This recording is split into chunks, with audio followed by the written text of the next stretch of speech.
BPL নিয়ে যত হাসি ঠাট্টাই হোক, এই বিপিএল খেলে অনেকে সুপারস্টার হয়েছেন। নিকোলাস পুরান, জোফরা আর্চার, আহমেদ শেহজাদ, তাসকিনরা বিপিএল খেলে জাতীয় দলে সুযোগ পেয়েছিলেন। জেনে নিন বিপিএল খেলে পরবর্তীতে সুপারস্টার হওয়া কিছু ক্রিকেটার সম্পর্কে। নাম্বার 1, আহমেদ শেহজাদ। 2012 সালে বিপিএল খেলতে এসেছিলেন আহমেদ শেহজাদ। সেবারই বিপিএল এর প্রথম আসর বসেছিল। শেহজাদ ততদিনে পাকিস্তানের হয়ে অভিষিক্ত হয়েছেন, কিন্তু দলে থিত হতে পারছিলেন না। এক ম্যাচ খেলে 3 ম্যাচ বাদ পড়তেন। তার কপাল খুলে বিপিএল খেলার মাধ্যমে 2012 সালে শেহজাদ বরিশালের হয়ে খেলতে আসেন। বরিশালের নাম তখন বরিশাল বার্নার্স। প্রথম আসরে শেহজাদ চমক দেখিয়েছেন। ক্রিস গেলের মতো বিধ্বংসী ব্যাটারের সঙ্গে ওপেনিং এ নেমে আলো কেড়েছেন তরুণ শেহজাদ। এই টুর্নামেন্টের পর আবারও জাতীয় দলের রাডারে আসেন শেহজাদ। 2019 সাল পর্যন্ত তিনি পাকিস্তানের জাতীয় দলে খেলেছেন। নাম্বার 2, তাসকিন আহমেদ। 2013 সালে বিপিএল এর দ্বিতীয় আসরে অন্যতম চমক ছিল তাসকিন আহমেদ। সেবার চট্টগ্রাম দলে জায়গা পেলেও শুরুর দিকে তেমন সুযোগ পাননি। তবে তাসকিন তাক লাগিয়ে দেন সেমিফাইনালে দুরন্ত রাজশাহীর বিপক্ষে 4 উইকেট নিয়ে। 4 ম্যাচে 8 উইকেট নিয়ে বিপিএল শেষ করেন তাসকিন। পরের বছরে তাসকিনের ডাক পড়ে জাতীয় দলে, আর অভিষেক ম্যাচে ভারতের বিপক্ষে 5 উইকেট নিয়ে রেকর্ড করেন। তাসকিন ছাড়া বাংলাদেশের কোনো বোলার ওয়ানডে অভিষেকে 5 উইকেট পায়নি। তাসকিনকে এখনো অনেকে তাস কিং নামে ডাকেন। বিপিএলই তাকে তাস কিং হওয়ার সুযোগ করে দিয়েছে। Number 3,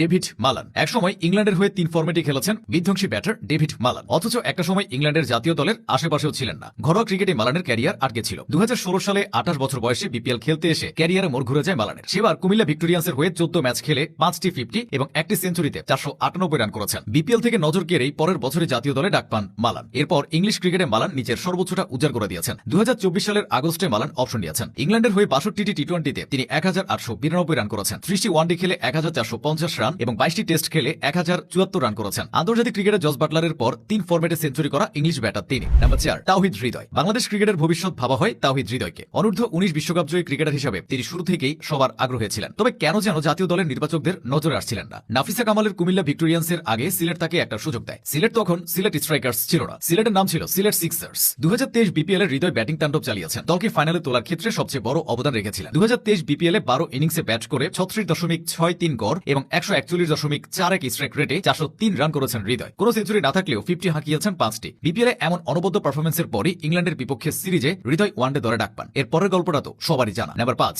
Nicholas Pooran. Sharp bat swing এর কারণে বিশ্বজুড়ে পরিচিতি পাওয়া নিকোলাস পুরানের তারকা খ্যাতি পাওয়ার শুরুটা হয়েছিল বিপিএল থেকে। 2018-19 সিজনে সিলেটের হয়ে পুরান 379 রান করেছিলেন। 2019 সালে ওয়েস্ট ইন্ডিজের হয়ে পুরানের ওয়ানডে অভিষেক হয়। পরে তিনি আইপিএল সহ বিশ্বের প্রায় সবগুলো লিগ মাতিয়েছেন। নাম্বার 6, জোফরা আর্চার। ইংল্যান্ডের 2019 বিশ্বকাপ জয়ের নায়ক জোফরা আর্চারের ভিতটা বিপিএল গড়ে দিয়েছিল। 2017 সালে বিপিএল এ খুলনার হয়ে তরুণ আর্চার 9 ম্যাচে 10 উইকেট শিকার করেছিলেন। Number 7, will Jacks. 2022 সালে ইংল্যান্ডের এই তরুণ ব্যাটার বিপিএল খেলতে এসেছিলেন। 11 ম্যাচ খেলে 4টি 50তে 414 রান করে সবাইকে চমকে দিয়েছিলেন। পরের মাসেই পাকিস্তানের বিপক্ষে টেস্ট এবং টি20 দলে ডাক পান। 26 বছর বয়সী এই ক্রিকেটারকে ইংল্যান্ড ক্রিকেটের ভবিষ্যৎ ভাবা হচ্ছে। এভাবে বিপিএল এর মাধ্যমে অনেকেই তারকা হয়েছেন।